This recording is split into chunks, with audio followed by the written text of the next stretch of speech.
वेगवेगळे रिझल्ट आपल्याला बघायला भेटतात. म्हणजे एक्झॉस्मोसिस मध्ये सेल फ्लसिड होते कारण सेल मधलं पाणी बाहेर जातंय निघून. एंडोस्मोसिस मध्ये काय होतं, सेल टर्जिड होते कारण बाहेरचं पाणी आतमध्ये येतं.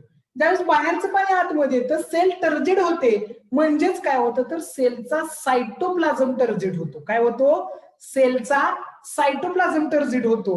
आणि मग जर सेलचा सायटोप्लाझम टर्जिड झाला तर मग त्याच्यामुळे काय होतं, टर्जिडिटी इन्क्रीज होते. आणि टर्जिडिटी काय करते, समजा टर्जिडिटी वाढली तर ती टर्जिडिटी काय करते, तर टर्जिडिटी इन्क्रीज टर्जिडिटी प्रेशर किंवा ज्याला टर्गर प्रेशर आपण म्हणतो. काय म्हणतो आपण त्याला, टर्गर प्रेशर. म्हणजे झालंय काय आपल्याकडं एंडोऑस्मोसिस. एंडोऑस्मोसिस मध्ये झालंय काय, ही सिंपल अशी एक सेल होती आपल्याकडं. या सेल मध्ये काय झालं, एंडोऑस्मोसिस झालं म्हणजे बाहेरचं पाणी आत आलं. बाहेरचं पाणी आत आल्यामुळे काय झालं, ही सेल अशा प्रकारे टर्जिड झाली. सेल टर्जिड झाली म्हणजे काय झालं, सेलचं सायटोप्लाझम टर्जिड झालं. आणि ज्यावेळेस सेलचं सायटोप्लाझम टर्जिड होतं त्यावेळेस काय केलं जातं बघा, जनरली टर्जिडिटी काय करते, म्हणजे या सेलची टर्जिडिटी काय करते, इन्क्रीज टर्गर प्रेशर. काय इन्क्रीज करते, तर ती इन्क्रीज करते टर्गर प्रेशर. आणि हे जे काय टर्गर प्रेशर आहे, हे टर्गर प्रेशर इन्क्रीज कशामुळे होतं, तर त्या सेलचा सायटोप्लाझम टर्जिड झाल्यामुळं ती सेल काय करते, टर्गर प्रेशर काय करते, इन्क्रीज करते. आणि जे की टर्गर प्रेशर आपण काय करत असतो, टीपी या स्मॉल लेटरने किंवा शॉर्ट फॉर्म मध्ये आपण त्याला दाखवत असतो. आता टर्गर प्रेशर म्हणजे काय असतं, असं प्रेशर जे की टर्जिड सेलचा जो सॅप आहे त्या टर्जिड सेलच्या सॅपनं त्या सेल मेम्ब्रेन वरती, त्या सेलच्या वॉल वरती जे अप्लाय केलेलं, तयार केलेलं जे प्रेशर असतं त्या प्रेशरला आपण काय म्हणतो, टर्गर प्रेशर म्हणतो. म्हणजे जनरली काय असेल, ही जर तुमची सेल असेल आणि या सेलमध्ये हे काय आहे, त्याचं सायटोप्लाझम आहे. सायटोप्लाझम मध्ये काय असतात, सेलचे काय असतात, turgid SAP. Turgid SAP in the sense काय, तर हा जो काही सॅप आहे, आणि सॅप आपण कशाला म्हणलेला आहे, वॉटर किंवा सॉल्व्हंट. आणि सॉल्व्हंट सोबत जर इतर न्यूट्रिएंट जर असतील तर त्याला आपण सॅप म्हणतो. म्हणजेच काय, ही जी काय सेल आहे या सेलच्या या सॅपनं किंवा या सोल्युशननं हे जे काय लिक्विड मटेरियल दिसतंय, या लिक्विड मटेरियलनं जे काय तुमचा सेल मेम्ब्रेन आहे त्या सेल मेम्ब्रेन वरती किंवा सेल वॉल वरती अप्लाय केलेला जो फोर्स असतो, अप्लाय केलेलं जे प्रेशर असतं, त्या प्रेशरला आपण काय म्हणतो, टर्गर प्रेशर म्हणतो. म्हणजे लक्षात येते का बघा मी काय सांगतो तुम्हाला. जनरली जर तुम्ही विचार केला तर टर्गर प्रेशर बघत असताना ही जी सेल आहे या सेलला आपण सिंपल करून बघूयात काय आहे, कशा प्रकारे असते. ही तुमच्या अशा प्रकारची सेल असते, हा सेलचा प्लाझ्मा मेम्ब्रेन असतो. त्याचबरोबर आपल्याला माहिती आहे की ॲनिमल सेल मध्ये काय असतं, सेल वॉल असतं, जे की प्लाझ्मा मेम्ब्रेनच्या बाहेर सेल वॉल प्रेझेंट असतं. आपण सांगतोय काय, तर एंडोऑस्मोसिस मध्ये सेलची टर्जिडिटी वाढते आणि ती टर्जिडिटी काय करते, इन्क्रीज टर्गर प्रेशर करते. टर्गर प्रेशर म्हणजे असं प्रेशर की जे प्रेशर त्या सेल मधल्या सॅपनं, त्या सेल मधल्या सायटोप्लाझमिक सॅपनं त्या सेल वॉल वरती लावलेलं जे प्रेशर असतं त्या प्रेशरला आपण टर्गर प्रेशर म्हणतो. म्हणजेच काय, इथून इकडं जे लागलेलं प्रेशर, कारण ही सेल मेम्ब्रेन आहे बाहेरची, या सेल मेम्ब्रेन वरती अप्लाय केलेलं सेलच्या आत साइडनं, इनसाइड मध्ये असणारा जो सॅप आहे त्या सॅपनं या सेल मेम्ब्रेन वरती अप्लाय केलेलं जे प्रेशर आहे किंवा एक्झर्ट केलेलं म्हणजे तयार केलेलं जे प्रेशर आहे त्या प्रेशरला जनरली काय म्हटलं जातं, टर्गर प्रेशर म्हटलं जातं. आणि टर्गर प्रेशर हे आपण कशाने डिनोट करतो, तर ते आपण काय करत असतो, जनरली आपण त्याला टीपीनी रिप्रेझेंट करतो. त्याचबरोबर बघा जे काय सेल आहे, जी काय फुल्ली टर्जिड सेल असते त्या फुल्ली टर्जिड सेल मध्ये डीपीडी हा 0 असतो. त्याच्यामध्ये वॉटरची कोणत्याही प्रकारची मुवमेंट होत नाही. जी फुल्ली टर्जिड सेल असते त्या सेलचा टर्जिड किंवा ज्याला आपण डीपीडी म्हणतो किंवा ज्याला आपण सक्शन प्रेशर म्हणतो तो पूर्णपणे 0 असतो. कारण त्याच्यामध्ये कोणत्याही प्रकारची वॉटरची मुवमेंट आपल्याला बघायला भेटत नाही. आणि मग हा जो काही सेल वॉल असतो तो सेल वॉल थिक आणि रिजिड असतो. म्हणजे जनरली काय केलंय आपण बघा, ही सेल आहे, या सेलमध्ये असणाऱ्या सोल्युशननं काय केलेलं आहे, या सेल वॉल वरती प्रेशर लावला आणि त्यालाच आपण टर्जिड प्रेशर म्हटलं. पण जो सेल वॉल असतो तो सेल वॉल सुद्धा थिक आणि रिजिड असतो. तो सेल वॉल काय करतो की या प्रेशरच्या अपोजिट फोर्स तो काय करतो प्लाझ्मा मेम्ब्रेनवर लावतो आणि ते जे प्रेशर आहे त्या प्रेशरला आपण काय म्हणतो वॉल प्रेशर. त्याला काय म्हटलं जातं वॉल प्रेशर. म्हणजे आपण काय बघतोय बघा इथं जनरली दोनच गोष्टी आपल्याला लक्षात ठेवायच्या आहेत. What is mean by turgor pressure. Turgor pressure म्हणजे काय सायटोप्लाझम मधला जो सॅप असतो त्या सेलचा त्या सॅपनं किंवा सेल मधल्या लिक्विडनं सेल मेम्ब्रेन वरती अप्लाय केलेला फोर्स म्हणजे टर्गर प्रेशर. आणि त्याला रिस्पॉन्स करण्यासाठी जो सेल वॉल असतो तो सेल वॉल काय करतो अपोजिट फोर्स अप्लाय करतो आणि सेल वॉलनं अप्लाय केलेला अपोजिट फोर्स म्हणजेच त्याला आपण काय म्हणतो वॉल प्रेशर. वॉल प्रेशर हे WP ने दाखवलं जातं. तर तुमचा जो काय टर्गर प्रेशर आहे तो टर्गर प्रेशर काय केला जातो TP ने दाखवला जातो. ओके सिंपल गोष्ट लक्षात ठेवा. ज्याला की आपण काय म्हणतोय की जे काही काउंटर अटॅक आपण ज्याला म्हणतो की समजा तुम्ही जर पिक्चर वगैरे बघत असाल तर तुमच्या लक्षात येत असेल बघा जर समजा समोरून कुणी गोळी मारली असेल तर पोलिस त्याला काउंटर अटॅक करतात. म्हणजे पोलिस इकडून त्याला गोळ्या मारतात किंवा पोलिसांनी गोळीबार केला तर समोरून त्यांच्यावर गोळीबार होतो. त्याला आपण काउंटर अटॅक म्हणतो.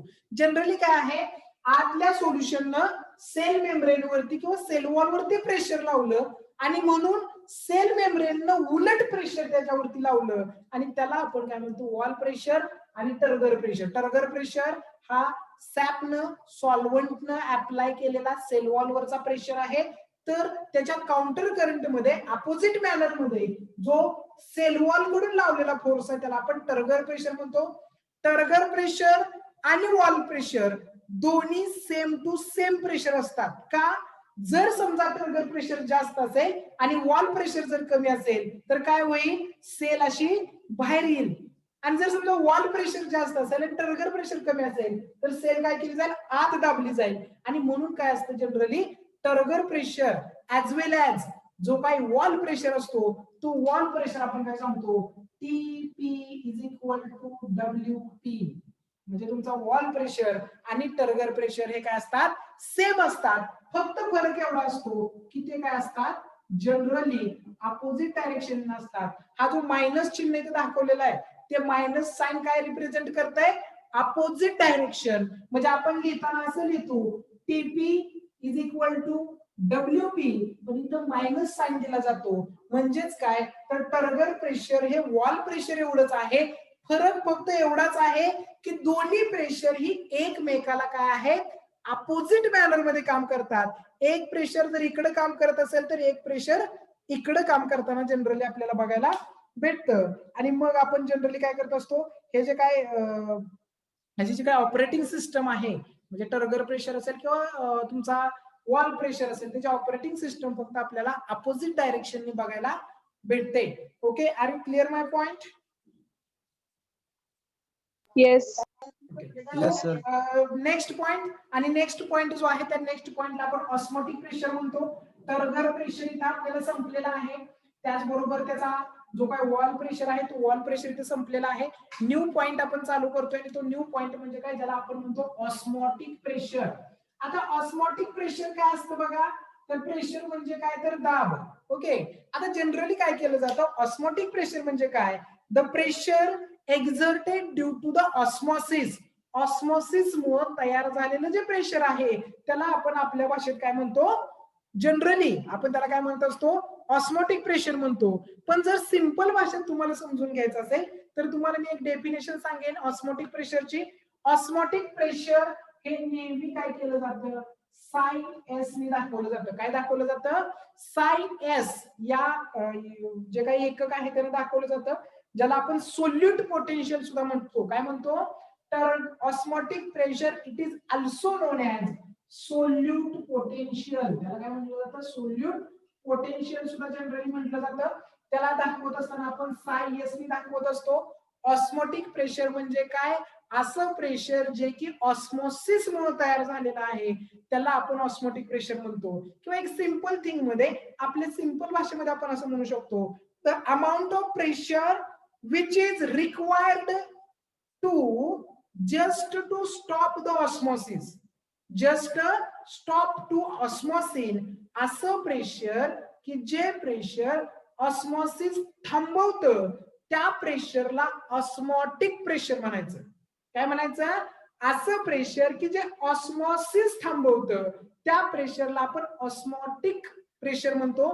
म्हणजे आपण असं म्हणू शकतो amount of pressure which is required to just stop the process of osmosis.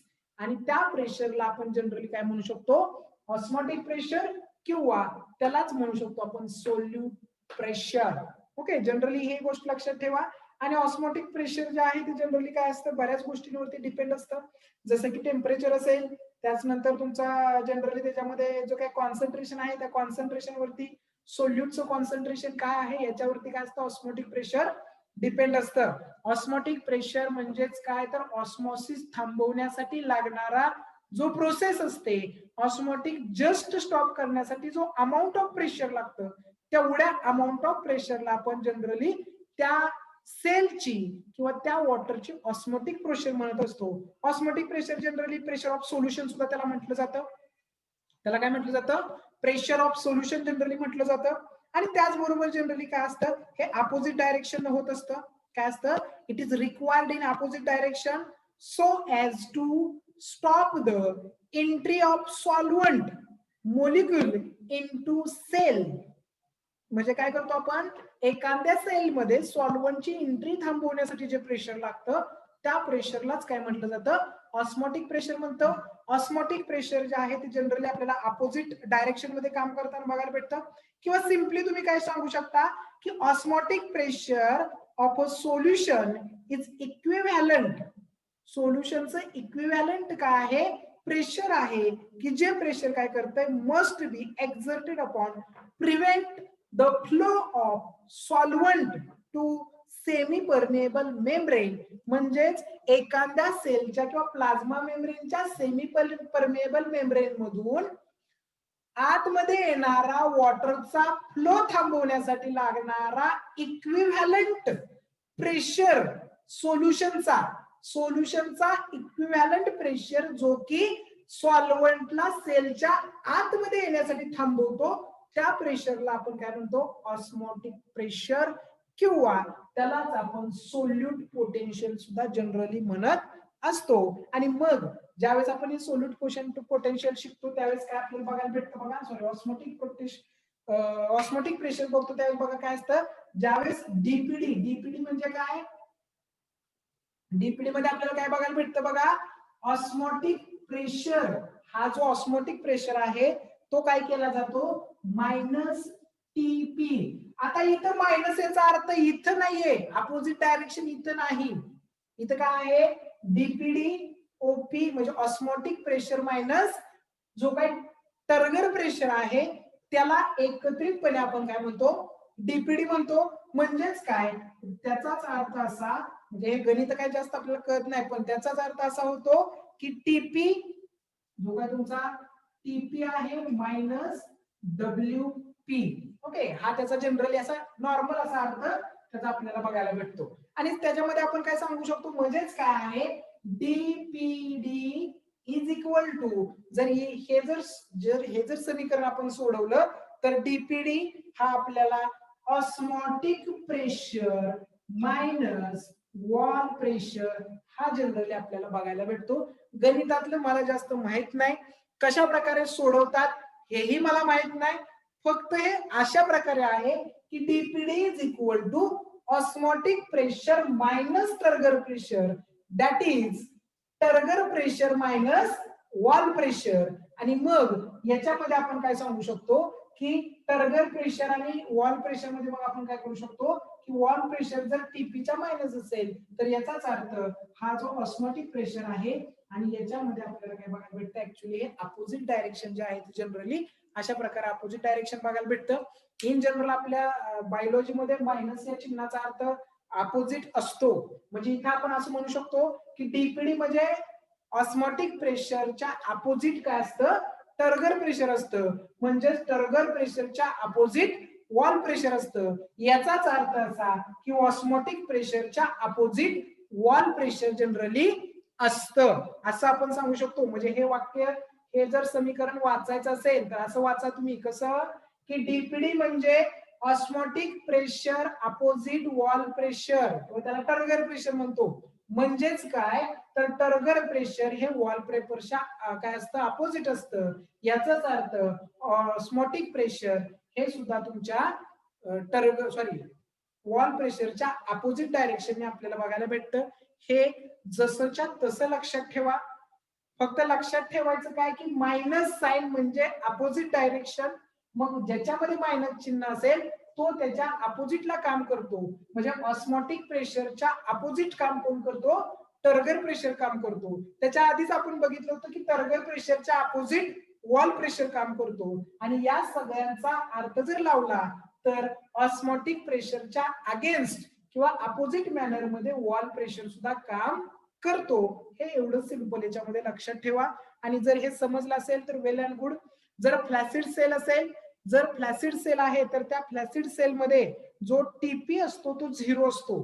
फ्लॅसिड sale म्हणजे काय, पूर्ण अशी सुकलेली सेल जर असेल त्याच्यामध्ये जो टर्गर प्रेशर असतो तो टर्गर प्रेशर काय असतो, 0 असतो. कारण त्याच्यामध्ये काहीच नाहीये. टर्गर प्रेशर कधी लागतं, ज्यावेळेस सेलची टर्जिडिटी वाढते. आणि याच्यामध्ये ज्याचा टीपी 0 असतो, कशाचा, फ्लॅसिड सेलचा. फ्लॅसिड सेल मध्ये काय नाहीये तर जनरली आपल्याला त्याच्यामध्ये टर्जिडिटीच बघायला भेटत नाही, म्हणून त्याचा टर्गर प्रेशर काय असतो, 0 असतो. तर डीपीडी हा आपल्याला, म्हणजे याच्यामध्ये आपल्याला DPD is equal to osmotic pressure आपल्याला जनरली बघायला भेटतो.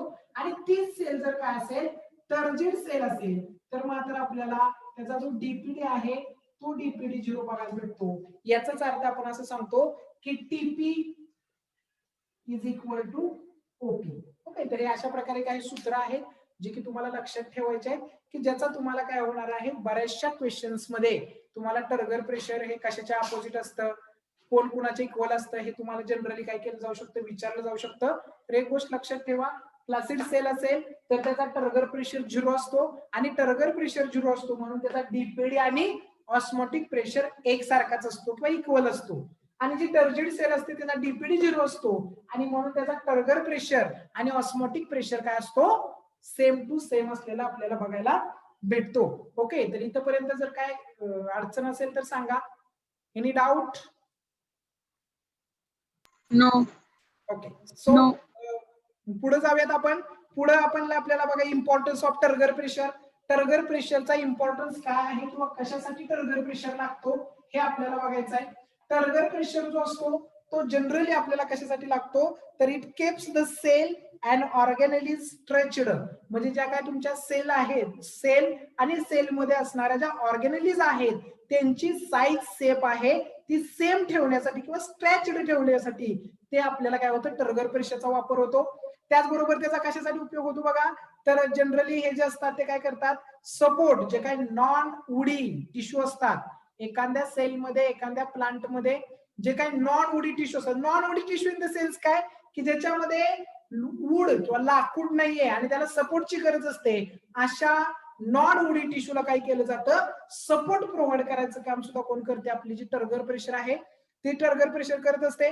त्याचबरोबर हे इसेन्शियल आहे कशासाठी, सेलचा जो काही इनलार्जमेंट आहे ड्युरिंग द ग्रोथ, ज्यावेळेस सेलची ग्रोथ होत असते त्यावेळेस सेलचे इनलार्जमेंट करण्यासाठी आपल्याला या टर्गर प्रेशरचा वापर झालेला बघायला भेटतो.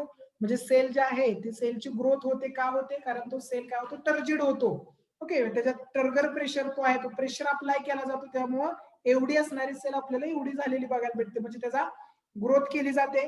त्याचबरोबर त्याचा शेप मेंटेन्स ठेवण्यासाठी, त्याचबरोबर त्याचा जो त्याच्यामध्ये असणारा जो काही स्टोमाटा आहे तो स्टोमाटा बंद आणि उघडणे, ओपन आणि क्लोज करण्यासाठी सुद्धा टर्गर प्रेशरचा वापर होतो. इम्पॉर्टन्स ऑफ टर्गर प्रेशर मध्ये आपण काय काय सांगू शकतो, सेल आणि सेल ऑर्गॅनिलचा आहे त्या कंडिशनला, आहे त्या शेपला मेंटेन ठेवण्यासाठी, त्याचबरोबर जे काही नॉन वुडी टिश्यू असतात त्यांना सपोर्ट प्रोव्हाइड करण्यासाठी, सेलची इनलार्जमेंट, ग्रोथ मध्ये इनलार्जमेंट करण्यासाठी, त्याचबरोबर जनरली आपण सांगतो की सेप, सेलचा सेप काय करतात, मेंटेन ठेवतात, आणि त्याचा जो स्टोमाटा आहे त्या स्टोमाटाला ओपन करण्यासाठी आणि क्लोज करण्यासाठी सुद्धा याचा खूप सारा इम्पॉर्टन्स आपल्याला जनरल बघायला भेटतो. आणि ऑस्मोसिस, ऑस्मोसिसचा इम्पॉर्टन्स काय आहे बघा, तर हे जे ऑस्मोसिस आहे, it is a responsible for the absorption of water into route.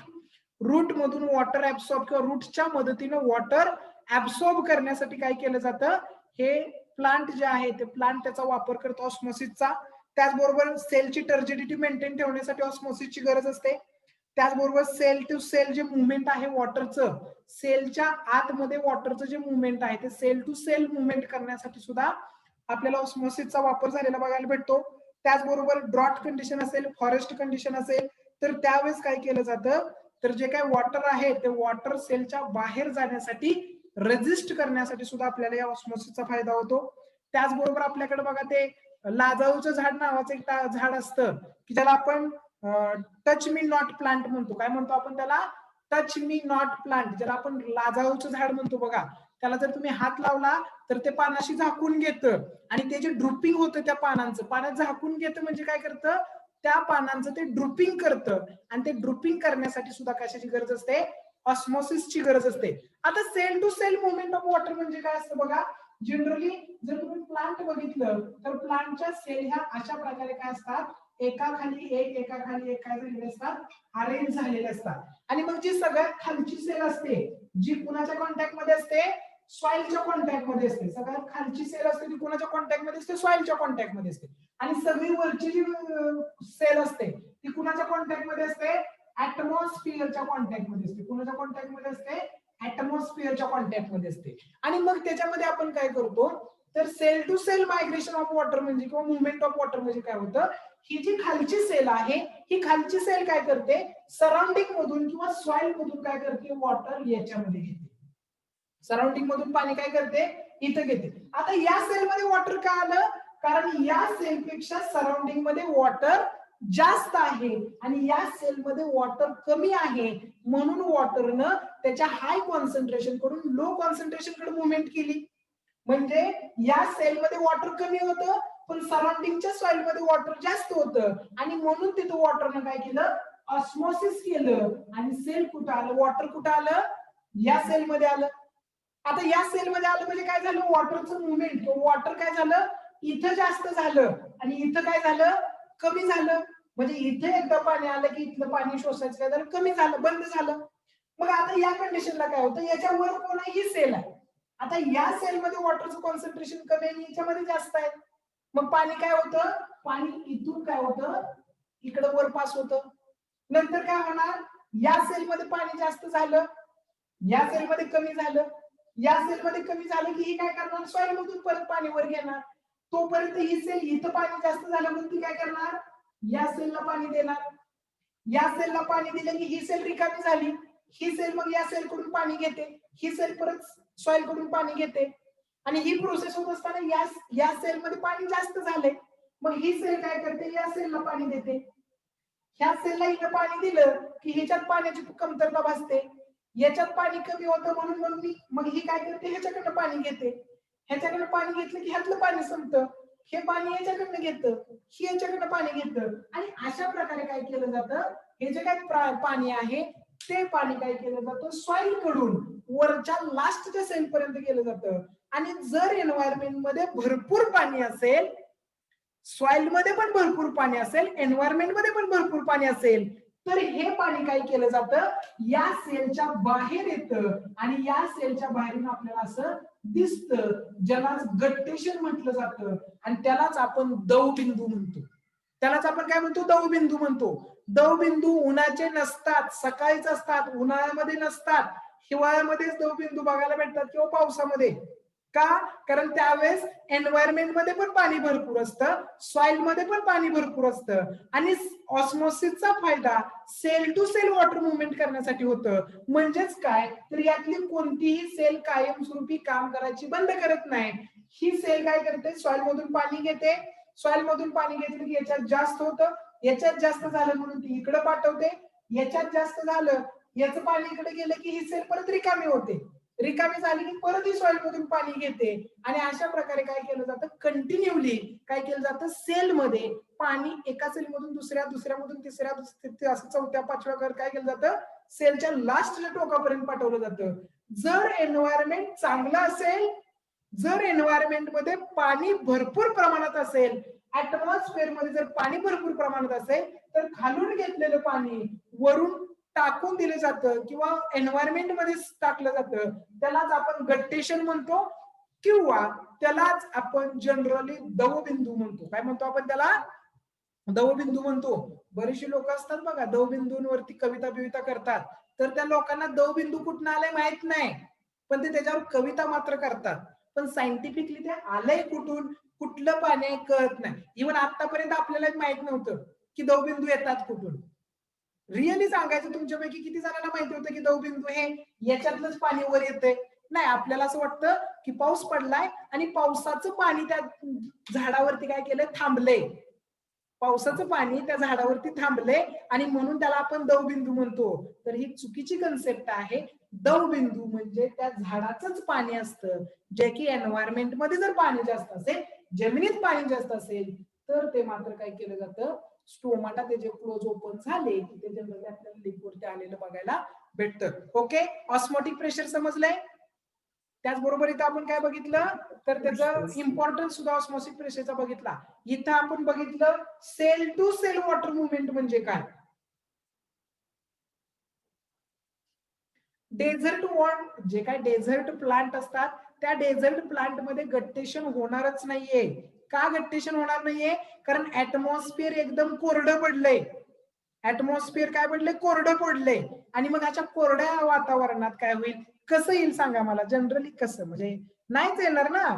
कारण जर ऍटमॉस्फिअर मध्ये पाणी भरपूर असेल, तर जर समजा डेझर्ट मधलं ऍटमॉस्फिअर असं झालं, तयार झालं असेल की त्यावेळेस त्या ऍटमॉस्फिअर मध्ये काय झालंय, हवेतच पाणी भरपूर प्रमाणात आहे आणि जमिनीत पण पाणी आहे, तर मात्र तिथं गट्टेशन होणार, अन्यथा गट्टेशन होणार नाही. Okay, are you clear?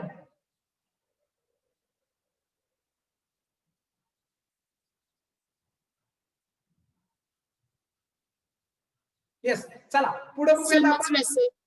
हो, चला आपण पुढे बघूयात फॅसिलिटेड डिफ्युजन. फॅसिलिटेड डिफ्युजन जो मगाशी सुरुवातीलाच कुणीतरी मला तो क्वेश्चन विचारलेला होता की सर फॅसिलिटेड डिफ्युजन म्हणजे काय सांगा.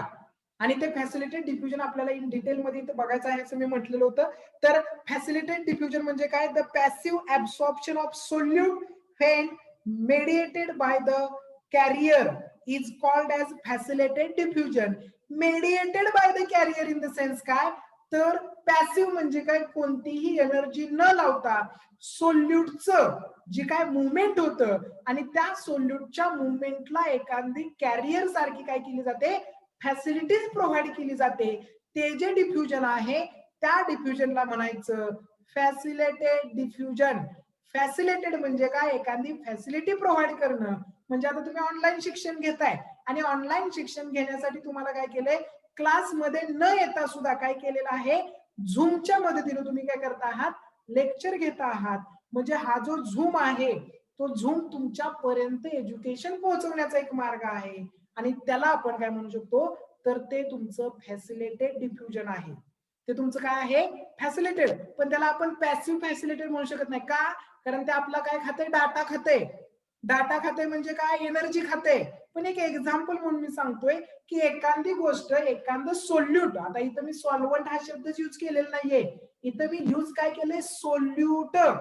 जर समजा सोल्यूट हा काय करत असेल, कॅरियरच्या मदतीनं एखाद्या सोल्यूटचं ऍब्सॉर्प्शन जर कॅरियरच्या मदतीनं पॅसिव्हली होत असेल, विदाउट एनी एनर्जीचा यूज करता होत असेल, तर त्या डिफ्युजनला फॅसिलिटेड डिफ्युजन जनरली म्हटलं जातं. त्याच्यामध्ये पार्टिकल जे असतात, जसे की लिपिड असेल, लिपिडचे पार्टिकल हे सोल्युबल असतात, ते इझिली काय होतात, डिफ्यूज होतात थ्रू लिपोप्रोटीन. त्याच्यामध्ये काय असतं, लिपोप्रोटीन नावाचा एक प्रोटीन असतो आणि त्या लिपोप्रोटीनच्या मदतीने ते काय होतात, लिपिडचे जे काय मॉलिक्युल्स असतात ते सहजासहजी काय करतात, डिफ्युजन त्याचं झालेलं आपल्याला बघायला भेटतं सेल मेम्ब्रेन मध्ये. त्याचबरोबर हे डिफ्युजन जे आहे याच्यामध्ये आपण हायड्रोफिलिक सोल्यूट जे असतात त्यांच्यामध्ये काय केलं जातं, फॅसिलिटी जे असतात त्या फॅसिलिटी काय केल्या जातात, प्रोव्हाइड केल्या जातात. कारण त्यांना हे डिफ्युजन करण्यासाठी काय येतात, डिफिकल्टीज येत असतात आणि त्या डिफिकल्टी येऊ नयेत म्हणून त्यांना त्यांची जी मुवमेंट आहे त्या मुवमेंटसाठी आपण काय करत असतो, काही फॅसिलिटीज प्रोव्हाइड करतो आणि त्या फॅसिलिटी प्रोव्हाइड करून आपण डिफ्युजन करतो आणि म्हणून त्याला काय म्हटलं जातं, फॅसिलिटेड डिफ्युजन म्हटलं जातं. जनरली बघा मी काय सांगतोय तुम्हाला, ही फॅसिलिटेड डिफ्युजन ही अशी प्रोसेस आहे, the passive absorption of solute when mediated by a carrier. कॅरियरच्या मदतीनं ज्यावेळेस सोल्यूटचं पॅसिव्ह ऍब्सॉर्प्शन होत असतं, पॅसिव्ह इन द सेन्स काय, कोणतीही एनर्जी न वापरता जे ऍब्सॉर्प्शन होतं, पण त्याच्यासाठी मदत ही कॅरियरची घ्यावी लागते. कॅरियर मध्ये कोण तर वाहून नेणारा दुवाहक ज्याला आपण म्हणतो, त्याची मदत घ्यावी लागते, त्याला काय म्हटलं जातं, फॅसिलिटेड डिफ्युजन आपण म्हणतो. पार्टिकल्स जे की लिपिड सोल्युबल असतात, जे लिपिड मध्ये सोल्युबल होतात, ते इझिली डिफ्यूज केले जातात कारण त्यांच्यामध्ये लिपोप्रोटीन, सेल मेम्ब्रेनवरती लिपोप्रोटीन्स प्रेझेंट असतात आणि त्याच्या मदतीने ते काय केले जातात, सहजासहजी डिफ्यूज केले जातात. त्याचबरोबर डिफ्युजन हे काय आहे तर actually hydrophilic solutes has to diffusion. काय असतं की एखादा हायड्रोफिलिक सोल्युशन आहे त्याला काय केलं जातात, फॅसिलिटीज प्रोव्हाइड केल्या जातात, कारण त्याचं जे डिफ्युजन आहे ते डिफ्युजन होणं थोडंसं डिफिकल्ट असतं आणि ती डिफिकल्टीज कमी करण्यासाठी एखादी फॅसिलिटी त्या हायड्रोफिलिक सोल्युशनला प्रोव्हाइड करणं म्हणजेच त्याला आपण काय म्हणतो, फॅसिलिटेड डिफ्युजन म्हणतो. त्याचबरोबर बघा मेम्ब्रेन, जसं की जे मेम्ब्रेन आहे त्या मेम्ब्रेनवरती प्रोटीन प्रोव्हाइड केले जातात. त्याचबरोबर त्याची काही साइट्स असते, त्या साइट वरती आपण काय करतो, वेगवेगळे त्या मेम्ब्रेनवरती वेगवेगळे प्रोटीन्स प्रोव्हाइड केले जातात आणि त्या प्रोटीन्सलाच आपण काय म्हणतो, फॅसिलिटेड डिफ्युजन म्हणतो किंवा फॅसिलिटेड डिफ्युजन. आणि याच्यामध्ये मग तुमचं प्रोटीन जसं की ॲक्वापोरिन असेल, ॲक्वापोरिन काय एक प्रोटीन आहे जे की काय करतं, वॉटरची ने आण करायचं काम करत असतं. त्याचबरोबर आयन चॅनल्स असतील तर हे आयन चॅनल सुद्धा काय करत असतात, एखादा सोल्यूट हा विदाउट एनर्जी वापरता सेलच्या आत नेणं किंवा सेलमधून बाहेर नेणं यासाठी वापरलं जातं. मोस्टली हायड्रोफिलिक नेचरसाठी जास्त यूज केलं जातं किंवा असं सोल्यूट ऍब्सॉर्ब केलं जातं की ज्याच्यासाठी एनर्जी लागणार नाही, त्यासाठी एखादा कॅरियर म्हणजेच त्याला वाहून नेणारा काय आहे, जोडावा लागतो. म्हणजे जर समजा तुम्हाला मामाच्या गावाला जायचं असेल, आत्याच्या गावाला जायचं असेल, तर आपण काय करतो, इथून आपल्या टू व्हीलरवर जातो किंवा एसटीने जातो. म्हणजे आपल्या घरापासून त्या पाहुण्याच्या गावापर्यंत जाण्यासाठी जे काय आपण काय केलं, चालत जाणं शक्य नाहीये आणि शक्य नाही याचा अर्थ आपण जाऊ शकत नाही असं आहे का, जाऊ शकतो पण अवघड आहे, म्हणून आपण काय करतो, गाडी वापरतो किंवा एसटी वापरतो. आणि मग ती जी एसटी आहे त्या एसटीला म्हणायचं फॅसिलिटेड डिफ्युजन, कारण त्या एसटीच्या एसटीतून आपण एका जागेवरून दुसरीकडे गेलो म्हणजेच आपलं काय झालं, फॅसिलिटेड डिफ्युजन झालं. आपण एक फॅसिलिटी यूज केली आणि त्या फॅसिलिटीचा वापर करून आपण एका जागेवरून दुसरीकडे आलो, त्याला म्हणायचं फॅसिलिटेड डिफ्युजन. त्यासाठी प्रोटीन्स काम करतात, जसं की ॲक्वापोरिन आहे आणि हे प्रोटीन कुठं असतात, त्या सेल मेम्ब्रेन वरती असतात. कुठं असतात, जर सेल मेम्ब्रेन असेल तर या सेल मेम्ब्रेन वरती अशा प्रकारचे प्रोटीन्स आपल्याला बघायला भेटतात की त्या साइड मधून काय होतं, डिफ्युजन जनरली आपल्याला झालेलं बघायला भेटतं. आता हे जे प्रोटीन्स असतात ते काय करतात, सबस्टन्सला across the membrane without expenditure of energy, कोणत्याही प्रकारे एनर्जीचा वापर न करता एखाद्या सोल्यूटला अक्रॉस द मेम्ब्रेन, मेम्ब्रेनच्या पलीकडे किंवा मेम्ब्रेनच्या अलीकडे आणायचं काम करतात. ते कोण काम करतात, ते प्रोटीन्स, जसं की ॲक्वा प्रोटीन असेल, आयन चॅनल्स असतील, तर हे काय करतात, फॅसिलिटी डिफ्युजन मध्ये ऍज अ कॅरियर म्हणून जनरली काय करत असतात, काम करत असतात. आणि हे जे जनरली काम करतात, आता एनर्जी वापरत नाहीत, मग कशाच्या बेसिसवरती काम करतात, तर हे कॉन्सन्ट्रेशन ग्रेडियंटच्या बेसिसवरती काम करतात. आणि कॉन्सन्ट्रेशन ग्रेडियंटच्या मदतीने ते काय करतात, जे काही मॉलिक्युल्स आहेत ते मॉलिक्युल फॅसिलिटेड डिफ्यूज केले जातात. म्हणजे जनरली काय आहे तर कॉन्सन्ट्रेशन ग्रेडियंट म्हणजे काय, इथं 100 मॉलिक्युल आहेत आणि इथं 10 मॉलिक्युल आहेत, तर इथं ग्रेडियंट जास्त आहे आणि मग जास्त कडून कमीकडे बाहेर येण्यासाठी एखादा कॅरियर यूज केला जातो. आणि कॅरियर यूज करून, कॅरियर हा जनरली कशाचा असतो, प्रोटीनचाच असतो. आणि तो जो प्रोटीनचा कॅरियर वापरून एखादं सोल्यूट अक्रॉस द मेम्ब्रेन काय करत असेल, मुवमेंट करत असेल, तर त्या मुवमेंटला फॅसिलिटेड डिफ्युजन म्हणतात. फॅसिलिटेड डिफ्युजन मध्ये किंवा तो जो कॅरियर प्रोटीन आहे ते कॅरियर प्रोटीन जनरली आपण काय बघतो, ज्याला आपण काय म्हणलेलं आहे, ॲक्वापोरिन, जे की वॉटरची ने आण करतं. आणि दुसरा आपण सांगितलं आयन चॅनल, तर हे जे असतात हे प्रोटीन काय करतात, कोणत्याही प्रकारची एनर्जी न वापरता सोल्यूटला अक्रॉस द मेम्ब्रेन आणायचं महत्वाचं काम करतात.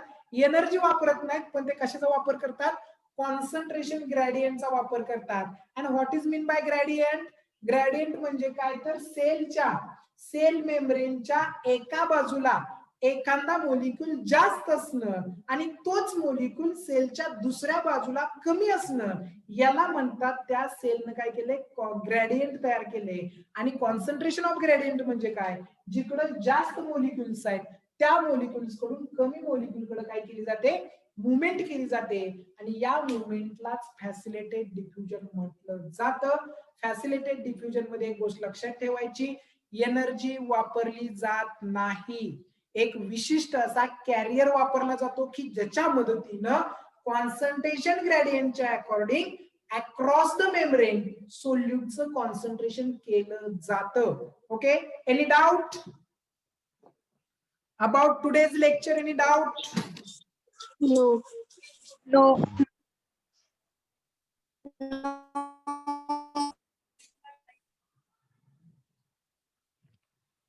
ओके, चला आता बाकीचं आपण उद्या बघूयात.